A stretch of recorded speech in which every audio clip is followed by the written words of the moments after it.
From the Brotherhood, it's Magero. Love you is complicated, but I got to do to get right with you. Really, really complicated. Say what I got to do to get right. Do to get right with you in my mind. As a child, I used to find it difficult to distinguish the difference between right and wrong. When I got older, I developed somewhat of an internal fire, a burning desire to extinguish these past misdemeanors as a means to acquiring inner peace. I finally made a conscious agreement with my conscience that I could never right my wrongs. So instead, I right my wrongs. You see, I have a right to inner peace, so decided to right my wrongs in a peace in order to reach a solemn state of serenity that I know is Christ's inner glow, so here goes. When I was 6 years old, I stole a single stick of licorice from a local liquor store. My mother found it in my pocket. When confronted, I insisted that it was not my fault. My imaginary friend had put it there. His name was Cornelius. I know. Genius. At the tender age of 8, I committed my first murder, except it was an insect. I then covered a slug in salt and watched it shrivel in hope that all slugs go to heaven. I'm now convinced they don't. At age 10, I traded in my best friend for someone more trendy. Yes, indeed, Sanjay was my bestie, but at the time that friendship was not what was best for me, so please believe I had no option but to make like a tree and leave. You see, I figured being friends with Jermaine would gain the attention of the girl I had been crushing on since reception, and it did. Thing is, she got closer to me only to get closer to him. Now, I was taught that the sweetest juice is produced by the darkest fruit, you know, the blacker the berry. And so I called her my sweet, juicy watermelon, E. Because her name was Melanie. Yet apparently, according to Melanie, I had a smidge too much melanin. So like adrenaline, she rushed towards the lighty beside me, no lighty, no likey, and the irony.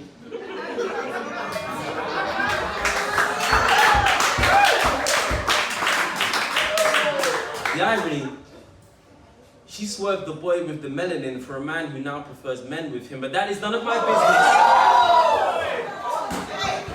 That is none of my business. I have never been one for melanin. At 14, my mum bought me FIFA. Big mistake, I recollect it like it was yesterday. She said, Magero, don't you dare play that game until you revise.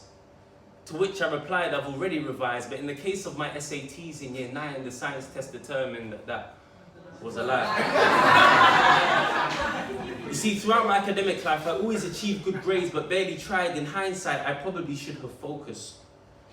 But I do not have eyes in my behind, therefore hindsight is no vision of mine, but it's complicated. Loving me is complicated, see, loving me is complicated. Loving me. Over the years, I've been one of the greatest sellers of dreams. I honestly believe Billie Jean was specifically written for me, you see.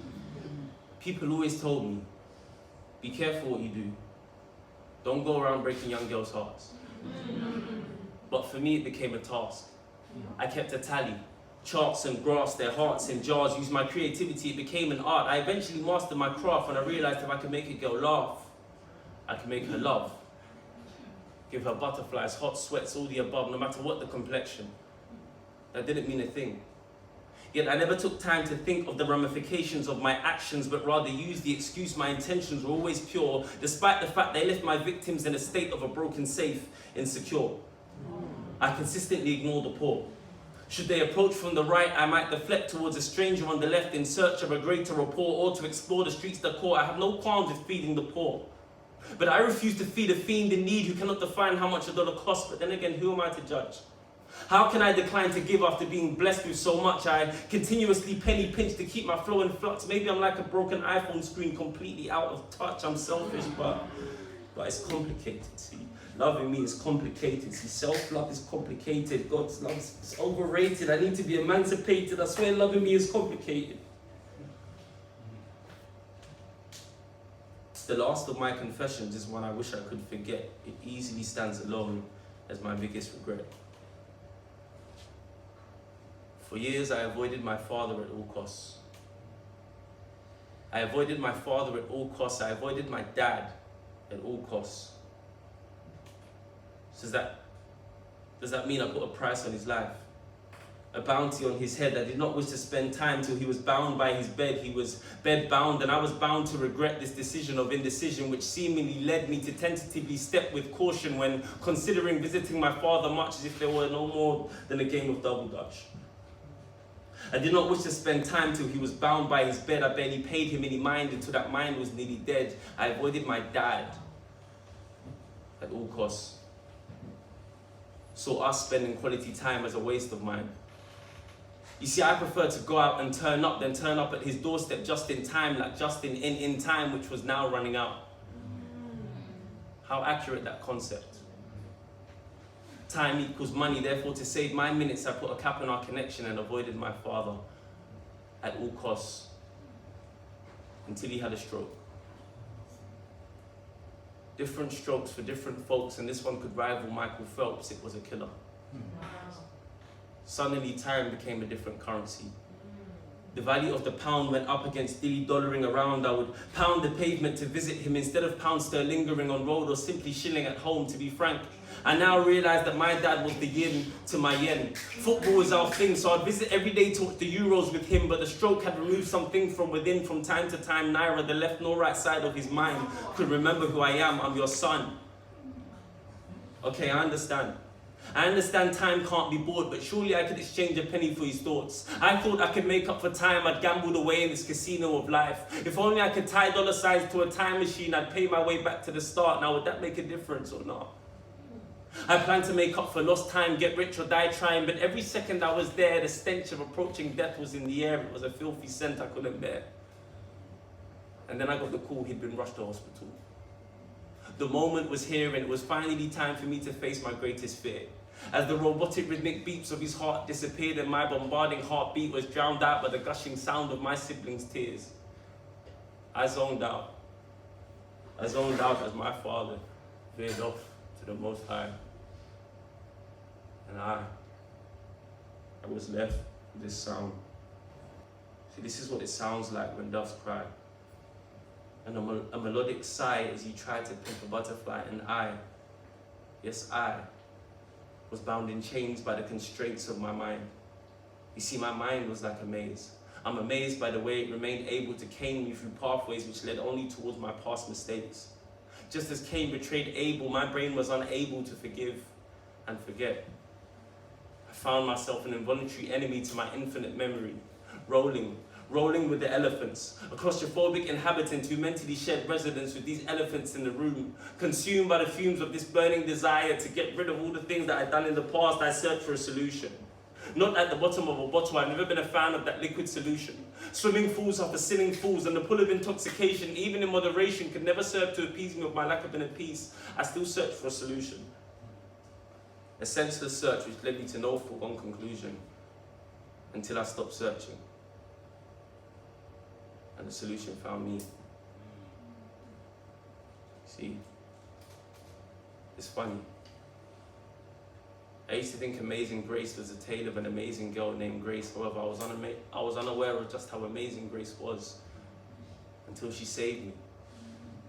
Found me hitchhiking on the road to recovery. As I stepped within the comfortable confines of her people carrier, she said, I must warn you, life is a beach, but the road to salvation is a rocky one. You cannot sandal paths. Initially despondent, I eventually responded. Salvation is my goal, and I do not wish to see the bottomless pit of defeat, so please, cover up my soul. See, I cannot walk on water, for I am but a mortal man. I cannot put right my wrongs, but there is one who can. Restore me to a peaceful place like the resting state of some Pokemon. You see, I walk with Jesus. I walk with Jesus. Not in a Jesus peace, but I know there is a piece of He deep-rooted inside of me, and you reap what you sow. They say the eyes are the window to the soul, so So take the time to look deeply into mine, and you will know, for the light of Christ that shines bright and I will show. As I finally reach my solemn state of serenity that I know is Christ's glow. You see, loving me is complicated. But knowing that Christ died, gave his life for me, makes it more straightforward. And so from this day forward, and for all that's gone before it, I forgive you. Thank you. Thank you for watching. If you like this content, please subscribe and click that bell so you can be notified for when we have new content. One more thing, please check out our website for more information. That's www.finalcallproductions.com. Check the links below in the description.